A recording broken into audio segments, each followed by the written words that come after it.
여러분, 저는 쉰둘 이름은 정미입니다. 남편을 떠나보낸 지 7년. 낮엔 빨래방을 돌리고 밤엔 혼자 라면을 끓여 먹는 산후. 아침 공기엔 세제 냄새가 배고 저녁 공기엔 따끈한 수건 냄새가 배었습니다. 빨래방 드럼이 도는 소리와 함께 제 하루도 둥글게 돌았습니다. 이 나이에 설렘이라니. 비웃던 사람이 바로 저였어요. 그런데 어느 날 제 손끝이 먼저 살아났습니다. 새벽 5시 반. 셔터를 올리자 옆집 빵집에서 고소한 냄새가 터졌습니다. 사장님이 반죽을 치대다 말고 문을 밀고 나왔죠. 정미 씨, 손이 얼었죠. 이거 잠깐만. 따끈한 보리차. 컵을 감싸진 제 손이 혼자서도 놀랄 만큼 금방 녹았습니다. 사장님 이름은 태원. 55. 밀가루가 잔뜩 묻은 앞치마, 팔뚝에 잡힌 근육, 그리고 사람을 급하게 몰지 않는 눈. 빵 반죽을 다루던 그 손이 왜 그렇게 야하게 느껴지는지 그날 처음 알았습니다. 야함이 꼭 벗는 데서 오지 않는다는 걸요. 우리는 금방 친구가 됐습니다. 가게가 한가한 오후엔 그가 갓 구운 소금빵을 가져오고 저는 건조기에서 막 나온 따뜻한 수건을 내줬습니다. 따끈하죠? 얼굴 한번 덮어보세요. 수건을 건네면 그는 눈을 감고 잠깐 쉬었습니다. 그의 눈꺼풀에 눌린 밀가루 자국, 제 손등에 남은 섬유유 연제 향, 소금과 라벤더가 섞인 공기가 빨래방 안에 얌전히 떠다녔습니다. 어느 날 그는 물었습니다. 정미 씨 어깨 안 뭉쳐요? 반죽 치다가도 생각나요. 어깨. 그 말이 이상하게 저를 울컥하게 만들었습니다. 누군가가 내 어깨를 걱정해주는 순간 마음의 문이 살짝 열립니다. 그날 저는 작은 용기를 냈습니다. 그럼 대신 저도 도와줘요. 빨래방 밤마다 허리 아파요. 그는 뒷주머니에서 작은 유리병을 꺼냈습니다. 라벤더예요. 진득하지 않고 조용한 향. 우리는 셔터를 반쯤 내리고 서로의 어깨를 번갈아 가며 천천히 쓸었습니다.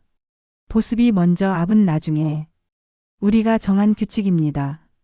두 손이 따뜻해지자. 숨이 맞춰졌고 숨이 맞춰지자. 말이 줄었습니다. 야릇함은 그때 시작됩니다. 말보다 온도가 앞서는 순간.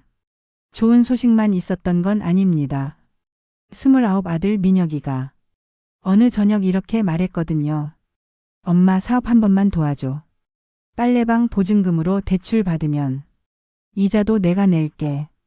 저는 조심스럽게 말했습니다. 민혁아, 엄마 가게는 담보가 아니야. 아들이 한숨을 쉬더니 나중엔 목소리가 높아졌습니다. 엄마, 나한테 투자 좀 해줘.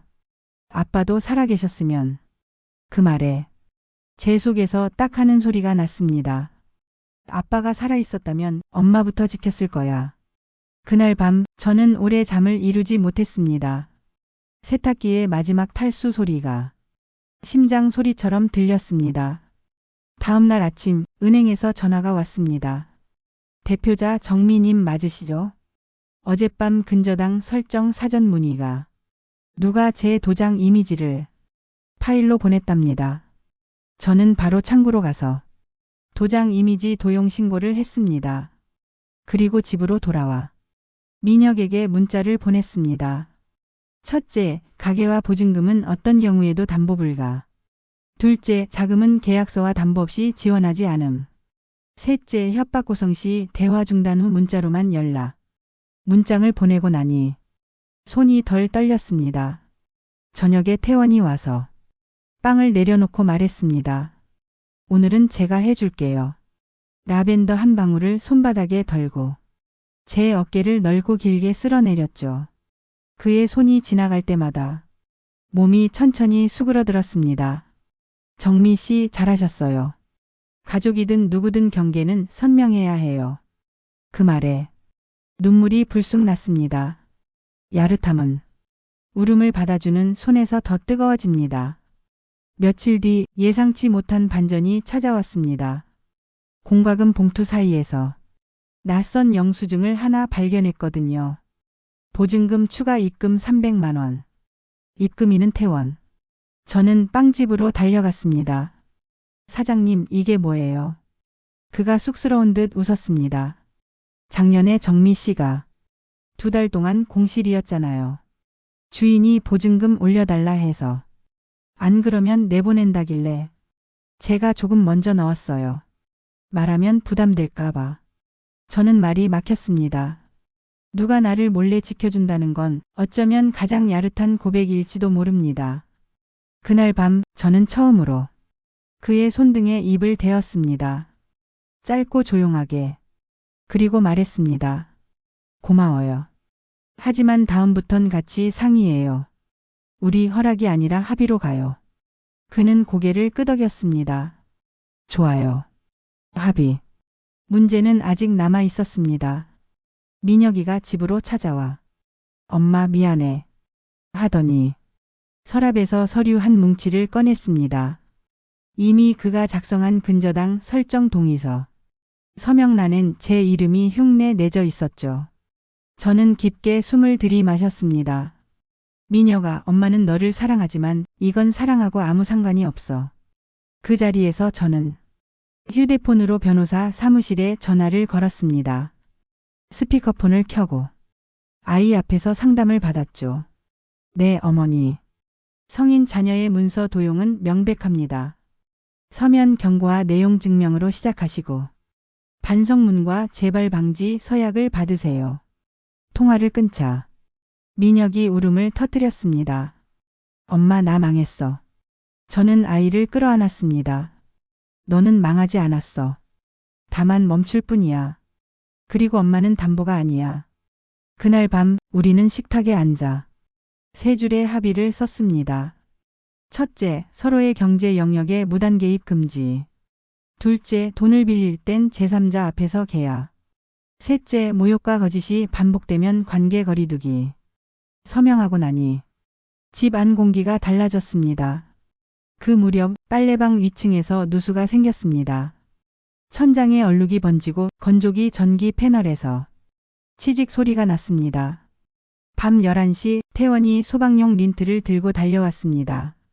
전기 먼저 내리고 물은 내가 막을게. 우리는 사다리를 번갈아 타고 오르내리며 바가지로 물을 퍼냈습니다. 젖은 머리카락이 이마에 붙고 밀가루 가루가 물에 엉겨 그의 볼에 희끗하게 묻었습니다.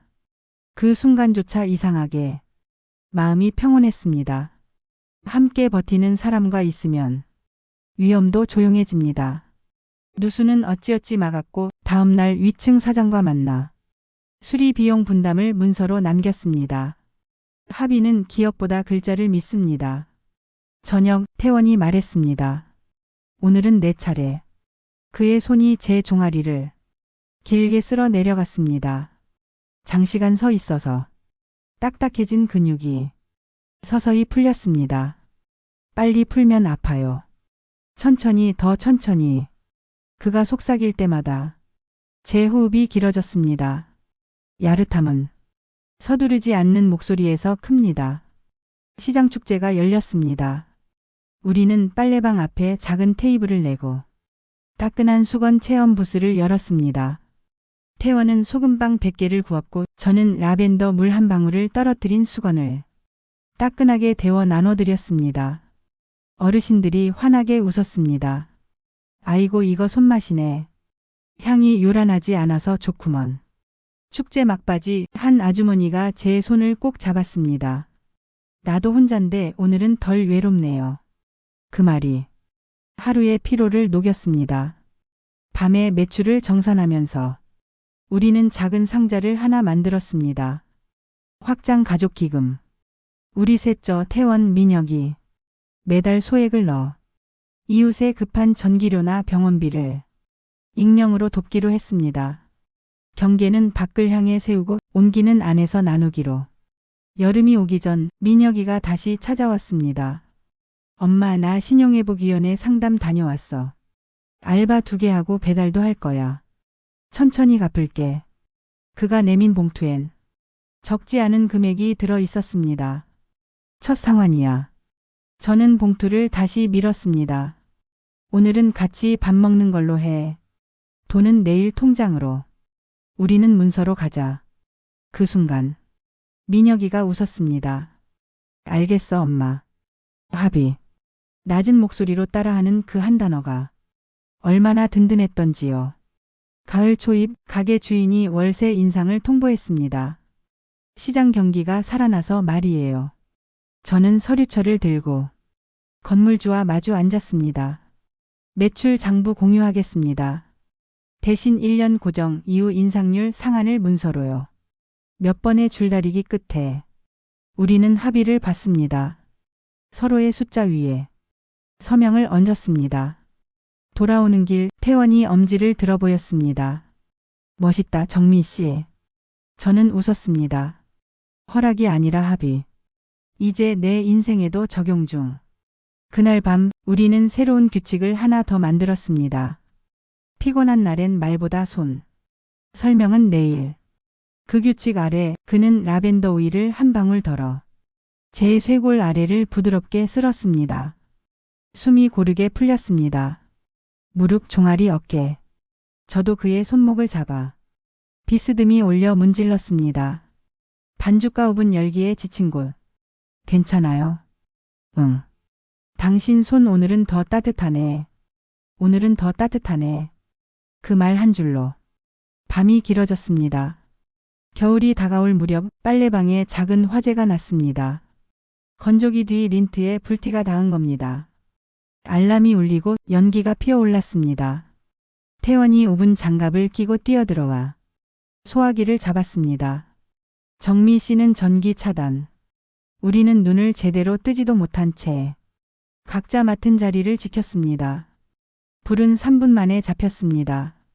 하지만 제 다리가 후들거렸습니다. 태원이 제 어깨를 감싸 안았습니다. 괜찮아요. 잘했어요. 그날 저녁 우리는 화재 이후 체크리스트를 만들었습니다. 청소주기 단축, 소화기 추가, 비상연락망 업데이트, 정전 시 매뉴얼. 그리고 마지막 줄에 서로의 손을 먼저 찾기.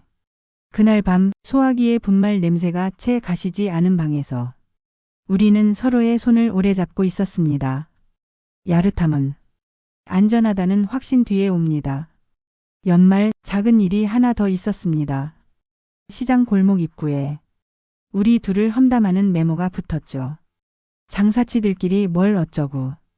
평소 같으면 상처받았겠지만 우리는 그것마저 문서로 다뤘습니다. 관리사무소에 신고, CCTV 확인 요청, 그리고 상인의 공지로 비난 대신 사실을 남겼습니다. 이상하게 속이 시원했습니다. 경계를 세우면 수치심이 설 자리가 줄어듭니다. 봄이 다시 올 때 우리는 작은 약속식을 하기로 했습니다. 웨딩홀도 한복도 사진작가도 없습니다. 보리차 2잔, 종이컵 2개, 그리고 편지 2통. 하나는 떠난 사람에게, 다른 하나는 곁에 남은 사람에게. 민혁이는 사회를 보겠다고 했고 시장 사람들은 소금빵과 수건을 맡아주기로 했습니다. 약속식 전날 밤 태원이 말했습니다. 내가 먼저 읽을게. 그의 편지엔 이렇게 적혀 있었습니다. 정미 씨, 나는 당신의 어깨를 아끼는 사람입니다. 빵은 매일 부풀지만 사람 마음은 서서히 오른다는 걸 당신에게 배웠습니다. 우리는 허락이 아니라 합의로 갑시다. 피곤한 날엔 말보다 손. 라벤더는 한 방울이면 충분. 오늘도 살아냈고 내일은 조금 더 살죠. 저는 울면서 웃었습니다. 그리고 제 편지를 읽었습니다. 태원 씨, 당신이 내 삶에 들어오고 나서 세탁기의 둥근 소리가 노래처럼 들립니다. 가끔 외로움이 덜컹해도 당신 손이 온도를 맞춰주었습니다. 나는 담보가 아닙니다. 그렇다고 당신의 짐도 아닙니다. 우리는 서로의 합의입니다. 우리는 서명을 하고 수건 위에 도장을 찍었습니다. 라벤더 향이 아주 옅게 배어 있었습니다. 이제 우리의 밤은 더 단순해졌습니다. 퇴근하면 현관에서 신발을 벗기고 주방에서 손을 씻기고 라디오를 아주 작게 켜고 서로의 종아리와 어깨를 천천히 풀어줍니다. 설명은 내일. 오늘은 온도. 그게 우리의 친밀함입니다.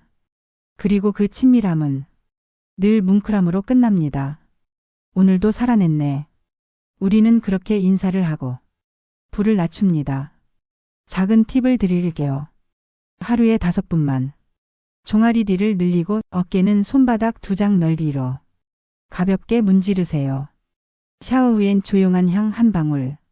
이 3가지만 챙겨도 밤은 길어지고 마음은 젊어집니다. 저는 쉐이즈라는 온라인몰에서 라벨이 단정한 라벤더 오일을 씁니다.